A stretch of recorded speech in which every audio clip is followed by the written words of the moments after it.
শুধু কবরে নামায় দিবে কাফন পড়ায়। আল্লাহ ওই নবীর দোয়া কবুল করছেন, ওনার নাম হইল দানিয়াল আলাইহিস সালাম। ওনার দোয়া আল্লাহ কবুল করছেন। আল্লাহর নবী সুসংবাদ দিবেন, সাতাজিদুনা দানিয়াল সাতুত্তাহতুস্তার সাতাজিদুনা দানিয়াল, ইরাক একদিন স্বাধীন হবে, তোমরা দানিয়াল আলাইহিস সালামকে পাবে, যিনি তোমাদের অপেক্ষায় অপেক্ষমান শুধু তোমাদের হাতের ছোঁয়া নেওয়ার জন্য। যে উম্মতের হাতের ছোঁয়ার জন্য নবী অপেক্ষা করে, ওই নবীর ওই উম্মতের নবী কে কিরকম হবে ভাবেন। যেদিন অস্তিত্বে আসছে তো আমেনা শরীর দিয়ে সুঘ্রাণ ছুটা বাহির হইতে দেরি করে নাই। আমেনা যেদিক দিয়া যাইতো ওদিক দিয়া যেন সুঘ্রাণের তুফান চলতে থাকতো। অথচ আমেনা বিধবা ছিল, বিধবার সুঘ্রাণ নাদানের আজকেও কোনো বিধান নাই, ওই দিনও কোনো বিধান ছিল না। কি বিধবা সুঘ্রাণ লাগাইতে পারে? কি ওলামা কি বলে, সত্য না মিথ্যা? কোন বিধান ছিল না। আমেনা যেদিক দিয়া যাইতো সুঘ্রাণ ছড়াইতে থাকতো।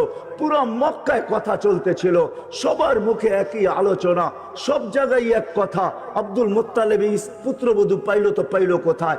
বিধবা হওয়া সত্ত্বেও এরকম সুঘ্রাণ লাগায়, যেদিক দিয়া যাইতে থাকে এদিক দিয়া তুফান চলতে থাকে।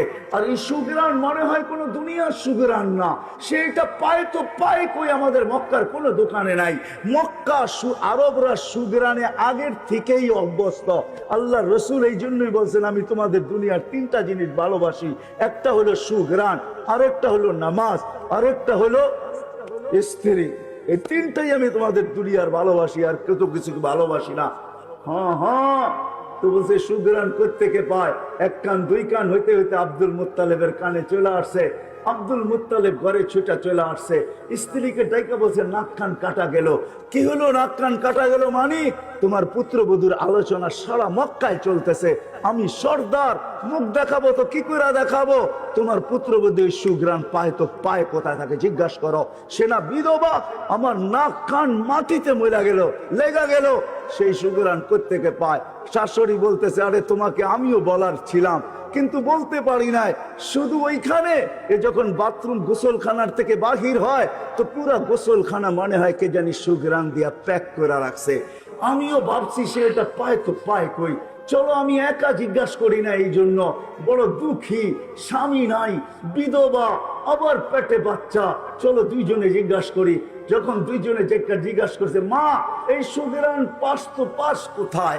সারা মক্কায় চর্চা চলতেছে, তুই যেদিক দিয়া যাস সুঘ্রাণ ছড়াইতে ছড়াইতে যাস, কারণটা কি মা? তো আমেনা কোনো জবাব দেয় নাই, সামনে থুতু ফেলছেন, থুতু ফেলতে দেরি সুঘ্রাণের তুফান উঠতে দেরি করে নাই। বলছে